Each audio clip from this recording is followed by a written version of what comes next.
यो ठाउँसँगको मेरो सम्बन्ध धेरै पुरानो छ। म 26-27 सालदेखि यस ठाउँमा आउने र संगठन गर्ने गरेको हुँ। 26, 27, 28, 29 सालसम्म। 30 सालमा जेल परेपछि मैले यतातिर आउने मौका मिलेको थिएन।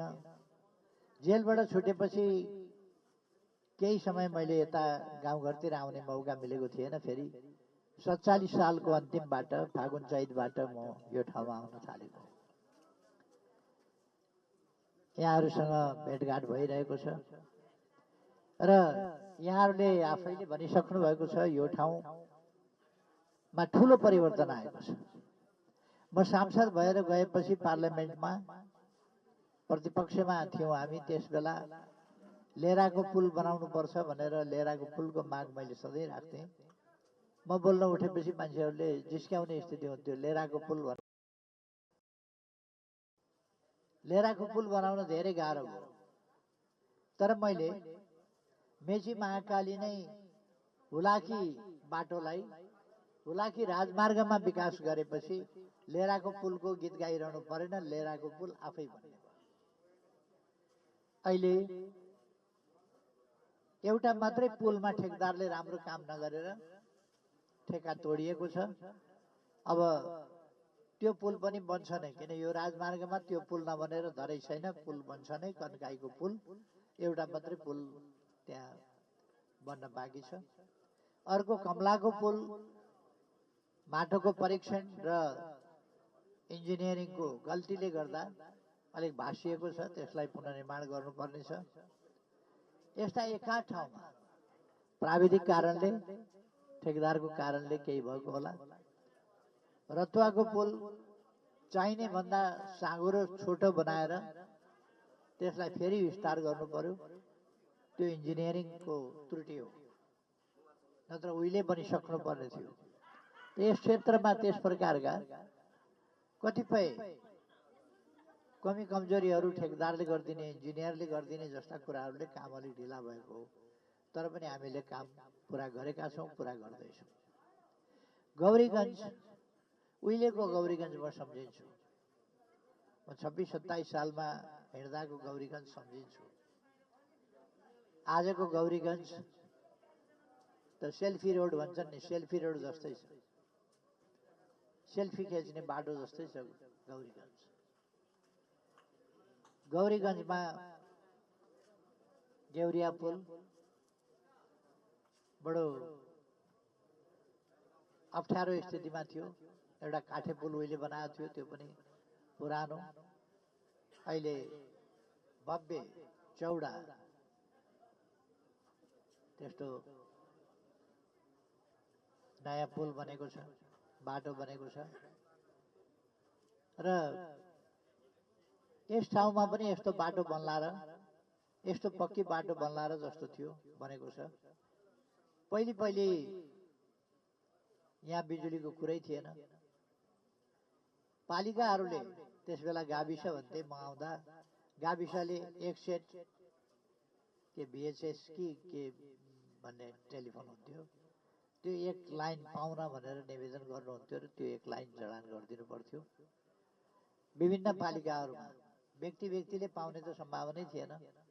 पालिकाहरूमा आज हातमा मोबाइल छ मानिसहरूको, 4G सेवा छ। संसारसँग कुरा गर्न सकिन्छ, संसारको कुरो जानकारी लिन सकिन्छ। त्यो ठाउँमा हामी पुगेका छौँ। विद्यालयहरू, क्याम्पसहरू अघि नै साथीले भनिसक्नुभयो। विद्यालय भवन निर्माण, क्याम्पस भवन निर्माणदेखि लिएर खानेपानीका ट्याङ्कीहरू बनाउनेदेखि लिएर अनेक प्रकारका कामहरू भएको छ। हामीले 51-52 सालमा सुरु गरेको सामाजिक सुरक्षा भत्ता अघिल्लैपल्ट मैले 4000 पुर्याएको थिएँ। अहिले विभिन्न ढङ्गले सरकार फेरि नै र त्यो अर्थतन्त्र अप्ठ्यारो स्थितिमा पारेको हुनाले त्यसलाई बढाउन सकिएको छैन। तर ठुलो सङ्ख्यामा 37-38 अरब भन्दा बढी रकम त्यसमा गइरहेको छ। ठुलो रकम हामीले त्यसमा खर्च गरिरहेका छौँ। ठुलो सङ्ख्याको मानिसहरूले त्यसबाट लाभ लिइरहेका छन्। ज्येष्ठ नागरिकहरू, एकल महिलाहरू, अपाङ्गता भएका व्यक्तिहरू, अशक्त अपाङ्गता भएका व्यक्तिहरू सबैले त्यसको लाभ लिन पाएका छन्। हामीले सडकमा भिखमङ्गा, सडक बालबालिका हुनु हुँदैन भनेर अभियान चलाएका छौँ र पछाडि परेको समुदायलाई कसरी अगाडि बढाउने त्यस विषयमा पनि हामीले विभिन्न प्रयासहरू गरेका छौँ। अहिले म केही भन्न धेरै चाहन्न। हामीले थाहा पाउनुपर्छ आफ्नै जिल्लाबाट कोही मान्छे किन चुनाव लड्दैन। आफ्नै जिल्लामा कसैले पत्याउने स्थिति छैन, त्यहाँ ढाट्न सकिन्न। काठमाडौँमा जितिसकेको मान्छेले त्यहाँबाट किन आँट गर्दैन फेरि लड्न? किन यहाँ आउनु पर्यो? यो साथीहरूले बुझ्नु भएको छ, दाजुभाइ दिदीबहिनीहरूले बुझ्नु भएको छ। अर्को कुरा, अहिले म यसो अलिकति सुन्छु कता कता मधेसी पहाडी भन्ने कुरा पनि सुन्छु भित्रभित्र। त्यस्तो कुराहरू गर्नु हुँदैन। हामीले सामाजिक न्याय र समानताको कुरा गर्नुपर्छ। त्यसको आधारमा सामाजिक सद्भावको कुरा गर्नुपर्छ। सामाजिक सद्भावका आधारमा राष्ट्रिय एकताको कुरा गर्नुपर्छ र हामी सबै एकताबद्ध भएर आफ्नो आफ्नो ठाउँ बनाउने, आफ्नो गाउँ बनाउने, जिल्ला बनाउने,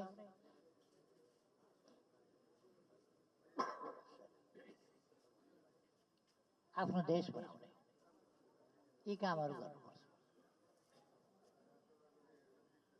त्यो काम विभाजित भएर फाटो गरेर वैमनस्यता मनमा राखेर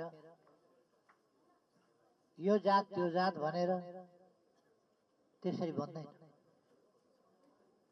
कुन जातको उम्मेदवार छ त्यो जात भनेर त्यसरी देश बन्दैन।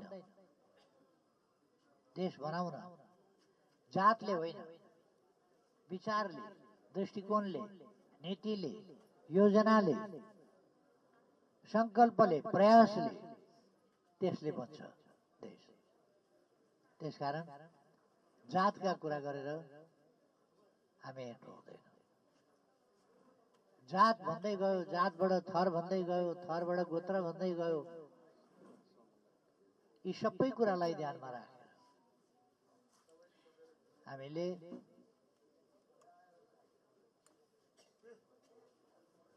एकताबद्ध भएर सही कुरा गर्ने, सही काम गर्ने त्यो गर्नुपर्दछ। सही पार्टी छान्ने काम गर्नुपर्दछ। अनि फेसन जस्तो लहैलहीमा हामी कुद्नु हुँदैन। उनीहरूले भ्रम फिजाउँछन्। मैले पछाडि परेका ठाउँहरूलाई अगाडि बढाउनु पर्छ भने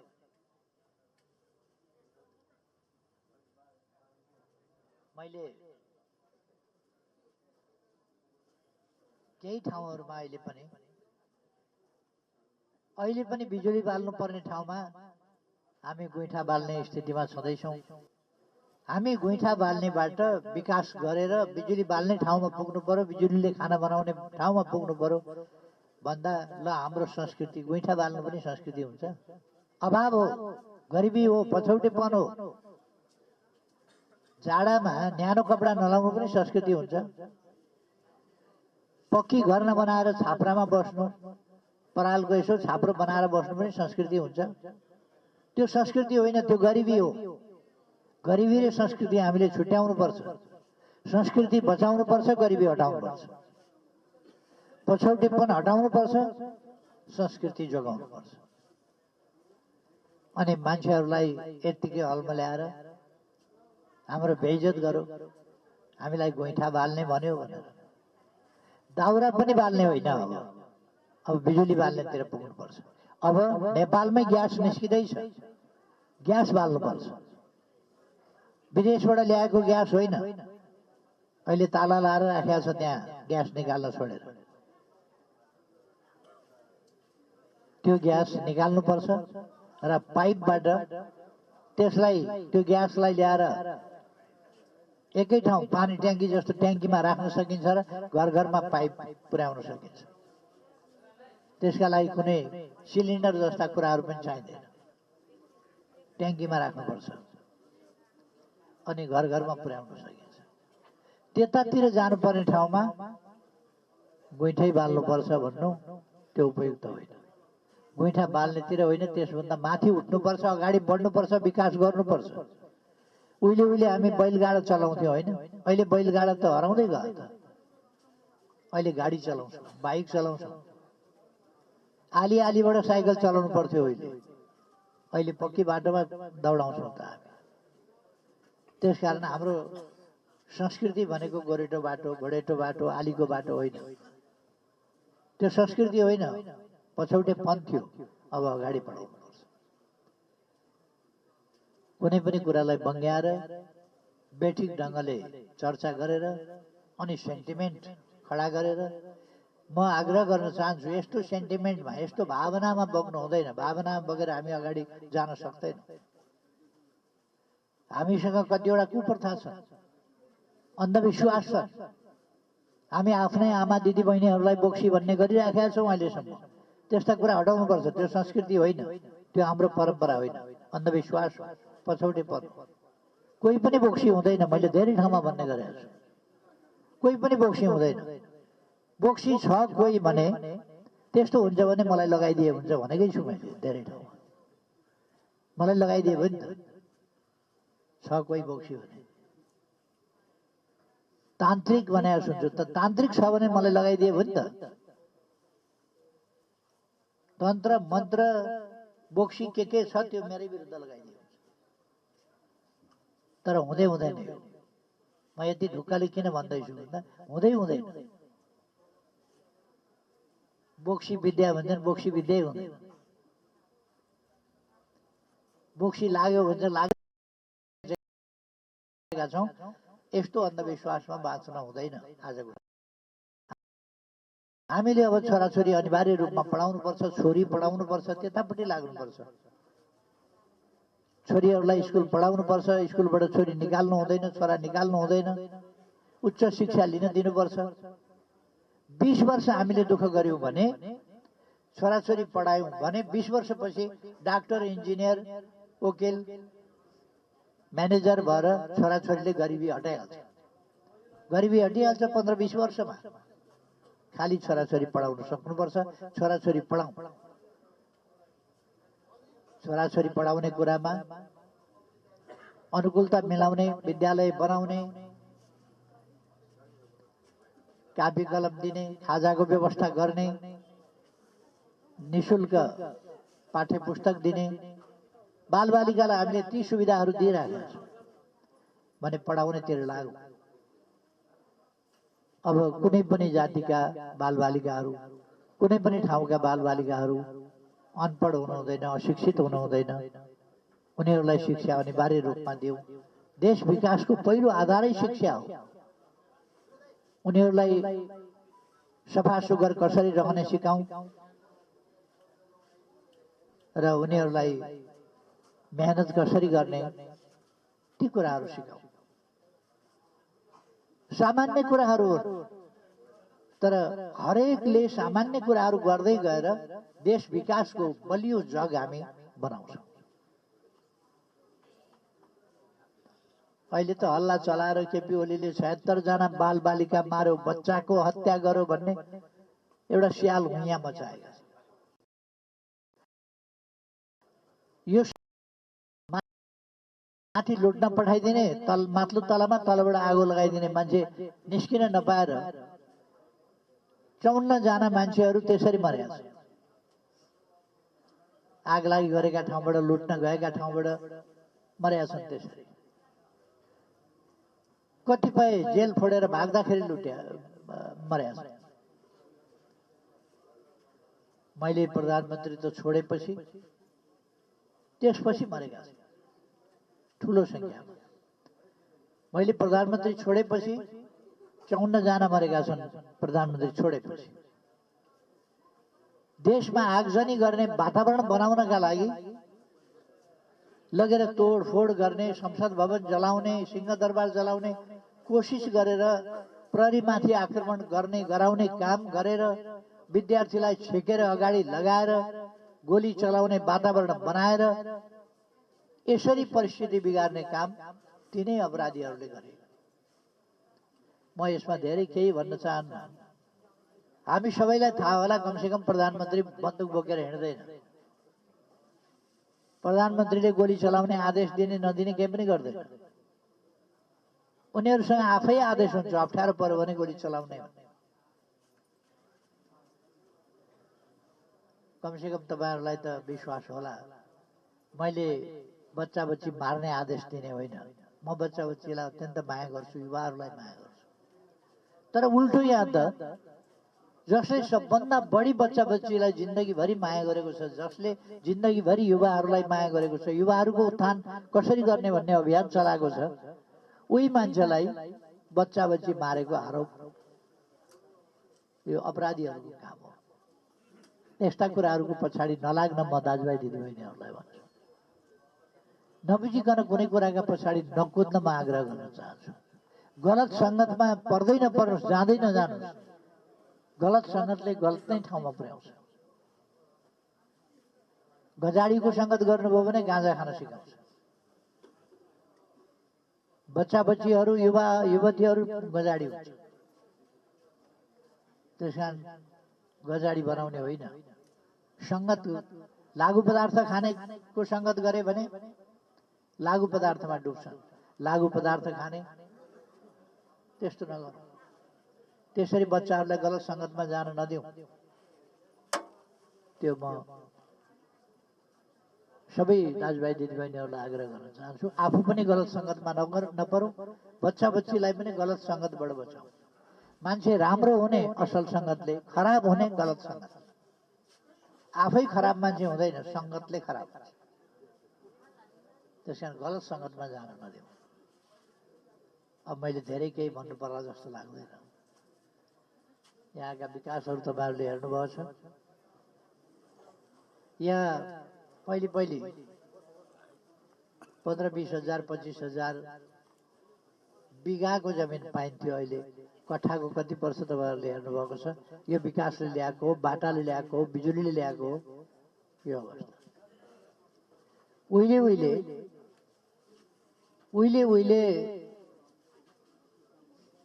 जुत्ता चप्पल लगाएको मान्छे भेट्नु भनेको साह्रै कठिन कुरा थियो। अहिले जुत्ता चप्पल नलागेको मान्छे भेटिँदैन। त्यो परिवर्तन आएको छ। उहिले गाउँतिर बस्दा साक्षर भएको मान्छे भेटिँदैन थियो। अहिले प्राय निरक्षर भेटिन छोडेको छ। अब पुरानो पुस्ताको मान्छेहरू पढ्न नपाएको, फेरि नपढेको बेग्लै कुरा हो। परिवर्तन आएको छ। परिवर्तन ल्याउने हो। परिवर्तन आगो लाएर हुँदैन, परिवर्तन निर्माण गरेर हुन्छ। भुइँचालोले 8.5 लाख 9 लाख घरहरू भत्कायो। सबै घरहरू हामीले बनाएर पीडितहरूलाई जिम्मा दियौँ। आँधी हुरीले, चक्रवात भन्नेले 12 पर्सामा 869 घरहरू उडाइदियो। 6 महिनाभित्र हामीले बनाएर फुस्का घर, फुस्का पनि होइन, परालका छाप्राहरू भएका ठाउँमा पक्की घर बनाएर दियौँ। किचन सहित, बाथरुम, वासरुम सहित। त्यस्तो कामहरूले हामीले गरेको काम विश्वमै एउटा नमुना काम छ। त्यसकारण नमुना कामका साथ हामी विकास गरिरहेका छौँ। आफ्नै खानी पत्ता लगाएका छौँ। त्यसलाई व्यवहारमा प्रयोग गर्न खोज्दैछौँ। देशलाई समृद्ध बनाउन खोज्दैछौँ। 25 वर्षलाई मुस्किल पर्ने गरी देशमा अर्थतन्त्रमा घाटा परेको छ। यो गएको भदौ 23-24 को आगजनीले पीडा भएको छ। 23 गतेको गोलीकाण्डले ध्वस्त भएको छ अर्थतन्त्र। यो लुटपाट त्यसो भएको हुनाले म सबै दाजुभाइ दिदीबहिनीहरूलाई आग्रह गर्न चाहन्छु कि अब हामी सचेत बन्नुपर्दछ। कुनै हल्लाका पछाडि कुद्नु हुँदैन। चाहन्छु युवाहरूले यो लय लय होइन। अहिले 550 भन्दा बढी अमेरिकाले हाम्रा युवाहरू फर्काइसक्यो। अमेरिकामा कामका लागि अरू विभिन्न ढङ्गले गएका मान्छेहरू फर्काइसक्यो। अरू देशबाट जहिले पनि फर्काउने हुन सक्छ। कोभिड भएका बेला विश्वभरिबाट नेपालीहरू फर्काउनु पर्यो, हामीले जहाज पाएन। त्यस्तो स्थिति बन्छ। अप्ठ्यारो पर्यो भने आफ्नै देश आउनुपर्छ। यही देशमा हामी बस्नुपर्छ, यही देशमा बाँच्नुपर्छ। त्यसकारण हाम्रा सबै युवाहरूले बुझ्नुपर्छ, किशोर किशोरीहरूले बुझ्नुपर्दछ, हामी हल्लाका पछाडि होइन, आफू बस्ने देश, आफ्ना सन्तति बस्ने देशलाई सुन्दर बनाउनु पर्दछ, सम्पन्न बनाउनु पर्दछ र हाम्रा सन्तानहरूलाई कमसेकम सुखको जीवन दिन सक्ने गरी हामीले काम गर्नुपर्छ। लय लयमा कुद्नु हुँदैन। भोट जहाँ दिने पनि यहाँहरूको अधिकार हो। अधिकारको प्रयोग सही ठाउँमा गरिएन भने त्यसले दुःख दिन्छ। भोट दिने अधिकार हो, तर सही ठाउँमा भोट दिएन भने त्यसले दुःख पाइन्छ। गलत सरकार बन्यो भने दुःख पाइन्छ। नेकपा एमालेका नीतिहरू देख्नु भएको छ, व्यवहार देख्नु भएको छ र उसले गरेका कामहरू देख्नु भएको छ। अब म तपाईहरुलाई धेरै धेरै धन्यवाद भन्न चाहन्छु। तपाईहरुले मलाई सांसद बनाउनु भयो। देशका जनताले हाम्रो पार्टीलाई सरकारको विभिन्न ढङ्गले नेतृत्व गर्ने पोजिसनमा पुर्याउनु भयो नेपाली जनताले। र नेकपा एमाले सरकारमा पुगेर आफ्नो ठाउँको देशको विकास मात्रै गरेको छैन, अन्तर्राष्ट्रिय स्तरमै नेपालको शिर ठाडो बनाएको छ, माथि उठाएको छ। मैले तपाईहरुले छानेर पठाए अनुसार तपाईहरुको सही ढङ्गले प्रतिनिधित्व गर्न र तपाईहरुको शिर उच्चा बनाउने ती कामहरू मैले गरेको छु र मलाई आफ्ना कामहरूप्रति खुसी पनि छ र तपाईहरुलाई म आभार व्यक्त गर्न चाहन्छु, धन्यवाद भन्न चाहन्छु। तपाईहरुले त्यो अवसर मलाई दिनुभयो र म त्यो कामहरू गर्न पाएँ। अझै कामहरू केही पूर्वाधारका कामहरू केही गर्न बाँकी छ। म हिजो गाउँतिर पस्याएको थिएँ। मूल बाटाहरू पिच भएका छन्, फेरि शाखा बाटाहरू केही ठाउँमा पिच हुन बाँकी छन्। साथीहरू अहिले ती बाटाहरू देखाएर पिच होस् भन्नुहुन्छ। हिजो पिच देख्नका लागि पहिलो माग यस क्षेत्रमा पाडाजुङ्गे गौरीगञ्जको हुने गर्थ्यो। अर्को माग दमक मधुमल्ला बीचमा मावा खोलामा पुलको हुने गर्थ्यो। बाटो एउटा बनाइदिए हुन्थ्यो, मावा जाने भन्ने हुन्थ्यो। अहिले बाटै बाटा छ। तर विकासको क्रम रोकिँदैन, अगाडि बढाउनु पर्छ। मागहरू पनि बढ्दै जान्छन्, स्वाभाविक हो, त्यसलाई पुरा गर्दै जानुपर्छ। यो क्षेत्र मैले बुझेको छु, यहाँका समस्याहरू बुझेको छु, यहाँको विकास कसरी हुन्छ त्यो मैले बुझेको छु र त्यसलाई अगाडि बढाइन्छ।